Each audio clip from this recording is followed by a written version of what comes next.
Ya pemirsa, langsung kali ini kita akan membahas topik wujudkan KRL nyaman. Iya, dan bersama kita sudah hadir narasumber, ada manajer komunikasi PT KCJ, ada Eva Herunisa, dan Wakil Ketua Forum Perkeretaapian Masyarakat Transportasi Indonesia Aditya Dwi Laksana. Selamat siang Mbak dan juga Mas. Terima kasih sudah hadir. Dan pemirsa, untuk membahas lebih lanjut, kita saksikan dulu paket berikut ini. Tarif kereta komuter lain atau KRL akan kembali mengalami penyesuaian. Hal ini karena pemerintah akan mengevaluasi subsidi Public Service Obligation bagi penumpang KRL. Kenaikan tarif tentu sesuatu yang tidak dapat dihindari. Terlebih, seluruh komponen biaya hidup saat ini juga meningkat. Yang harus diperhatikan saat ini adalah peningkatan pelayanan KRL, terutama di jam-jam sibuk. Warga yang tinggal di daerah komuter memang sangat bergantung dengan KRL untuk mencapai tempat beraktivitas mereka. Selain anti macet, tarif yang terjangkau menjadi pertimbangan mereka. Namun saat jam sibuk, penumpang harus berjuang untuk mendapat tempat di gerbong KRL. Saat terjadi gangguan, penumpukan penumpang tidak dapat dihindari. Kita berharap PT KCJ dapat terus memperbaiki layanan mereka karena semakin banyak masyarakat yang bergantung pada moda transportasi ini. Iya, Ira, tiap hari ini kalau kita naik komuter lain pasti ada banyak orang yang memimpikan komuter lain yang ruangnya lebih luas, kemudian terutama harganya yang murah. Betul, tapi ini kan lagi rame nih, katanya kabarnya PSO mau cabut begitu ya. Ini karena kita sudah mengundang langsung Mbak Eva juga Mas Aditya begitu. Mungkin kita konfirmasi dulu di awal nih Mbak Eva. Jadi kabar PSO akan dicabut, kemudian masyarakat berpikir, wah jadi harganya seperti apa, perubahannya seperti apa? Mungkin Mbak Eva bisa jelaskan dulu. Ya. Seperti apa nih perubahan harga yang direncanakan? Perubahan yang direncanakan itu yang sudah dibicarakan ya. Jadi memang ada kontrak PSO itu antara PT Kereta Api dengan Kementerian Perhubungan ya, itu berakhir tanggal 18 November. Nah, dengan berakhirnya kontrak PSO ini, maka hasilnya adalah dari November sampai Desember kemungkinan itu tidak ada lagi PSO untuk penumpang KRL. Tapi pemerintah dalam hal ini Kementerian Perhubungan mengupayakan bagaimana caranya supaya Desember ini tetap bisa mendapatkan PSO. Ya. Nah, akhirnya sisa dana PSO selama tahun 2015 itu dihitung ulang dan hasilnya ada formulasi baru untuk hitungan PSO. Di mana sebelumnya saat ini yang berlaku 1 sampai dengan 25 km pertama itu tarif KRL, tarif dasarnya dari operator dari kami PT KCJ sebesar Rp5.000. Kemudian diberikan PSO Rp3.000 sehingga penumpang hanya membayar Rp2.000. Rp2.000. Betul, untuk 25 km sampai pertama. dengan 25 km pertama. Kemudian selanjutnya untuk 1 sampai dengan 10 km selanjutnya dan berlaku kelipatan, itu tarif dasar dari kami sebesar Rp2.000. Dan penumpang itu harus membayarnya hanya Rp1.000 karena Rp1.000 lagi di PSO. Nah, nantinya dengan formulasi baru yang akan dilakukan melalui revisi PM 17 tahun 2015, ini akan dilakukan pemberlakuan tarif PSO-nya itu dikurangi. Jadi tarif dasarnya tetap. Dikuranginya, Mbak? Yang direncanakan itu mungkin akan berlaku awal November ya. Tarif dasar kita tetap Rp5.000, PSO yang sebelumnya Rp3.000 untuk 25 km pertama itu menjadi Rp2.000. Sehingga penumpang harus membayar Rp3.000. Nah, kemudian untuk 1 sampai dengan 10 km selanjutnya, tarif dasar kita itu Rp2.000. Dan penumpang harus membayar saat ini Rp1.500 karena yang sebelumnya di PSO Rp1.000 menjadi Rp500 saja PSO-nya. Jadi penumpang harus membayar 50% lebih tinggi ya, sekitar Rp1.500. Tanpa PSO ya? Tetap ada PSO-nya, hanya berkurang nilainya. Oke, jadi tidak total PSO dicabut ya? Betul. Tapi dievaluasi kemudian ditentukan di 25 km pertama itu menjadi Rp2.000, yang tadinya Rp3.000. Betul, dan 1 sampai dengan 10 km selanjutnya itu menjadi Rp1.500 yang sebelumnya hanya Rp1.000 ya. Ya, kita perlu bertanya ke Mas Adit nih. Akankah memberatkan masyarakat pengguna transportasi ini apabila kemudian PSO kemudian dikurangi seperti itu? Sebenarnya gini Mas Carlos, kalau masyarakat itu sebetulnya mudah saja. Sebetulnya dari sisi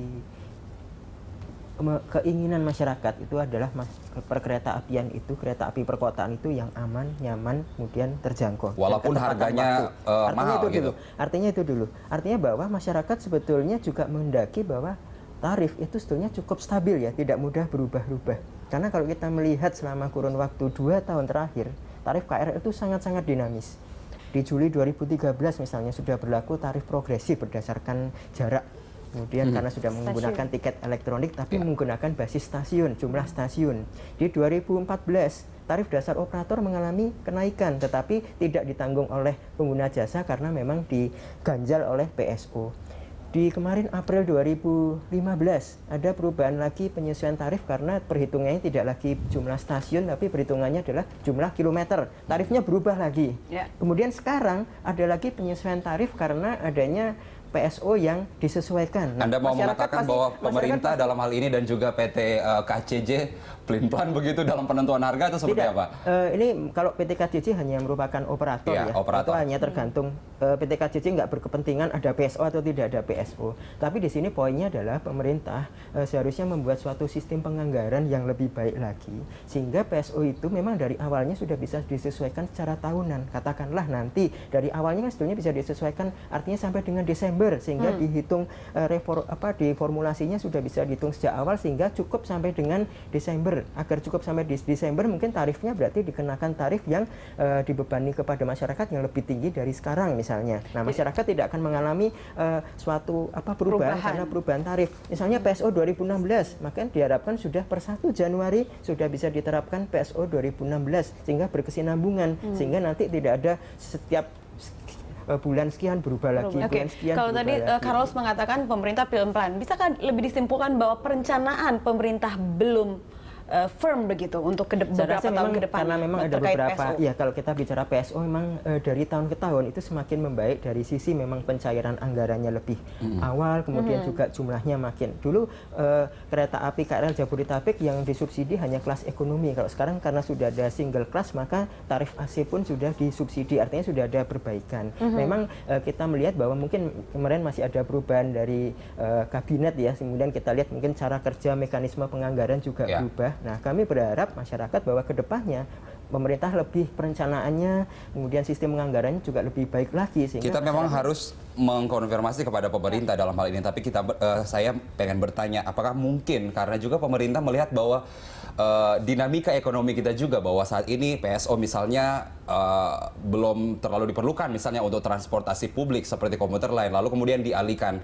Akhirnya pertanyaannya kemana lalu PSO yang dikurangi ini dialihkan? Ya, kalau kita melihat PSO untuk transportasi publik sebetulnya untuk kereta api yang paling utama adalah kereta api ekonomi, itu satu hal sebetulnya, dan kereta api yang perkotaan.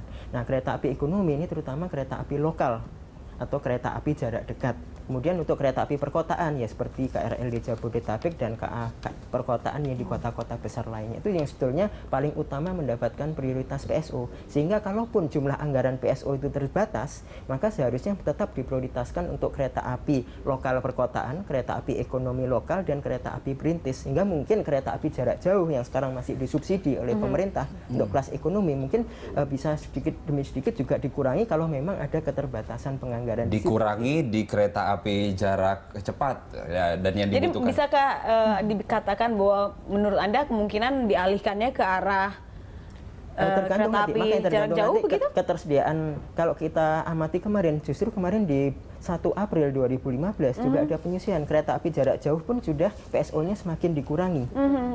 Karena memang ada perubahan formulasi perhitungan PSO supaya bisa nyampe di 31 Desember 2015 memang sudah terkurangi. Artinya bahwa kalau memang nanti di 2016 memang ada keterbatasan penganggaran dalam hal PSO, tetap pemerintah harus memprioritaskan. Ada prioritas mana yang memang betul-betul diperlukan harus disubsidi oleh pemerintah. Yang disubsidi oleh pemerintah adalah mereka yang memerlukan aktivitas harian. Aktivitas harian yang mempergunakan kereta api dengan kelas yang marginal, artinya memang kelas yang paling bawah kira-kira seperti itu. Mas Dia sedikit, ini kan PSO tambahan katakanlah ya untuk membantu masyarakat yang menggunakan kereta. Tapi kalau secara general berapa tahun ke depan jika PSO ditarik secara total, apakah masyarakat kita menurut Anda mampu atau cukup dan bisa tanpa ada PSO sama sekali? Indonesia ini agak berbeda dengan negara-negara yang berkembang dan maju yang lain ya. Katakanlah mungkin di negara lain di mana pendapatan per kapita masyarakat itu gapnya, rentangnya tidak tinggi. Nah, kalau di Indonesia berbeda. Mungkin ada masyarakat yang menganggap Jakarta Bogor 10.000 itu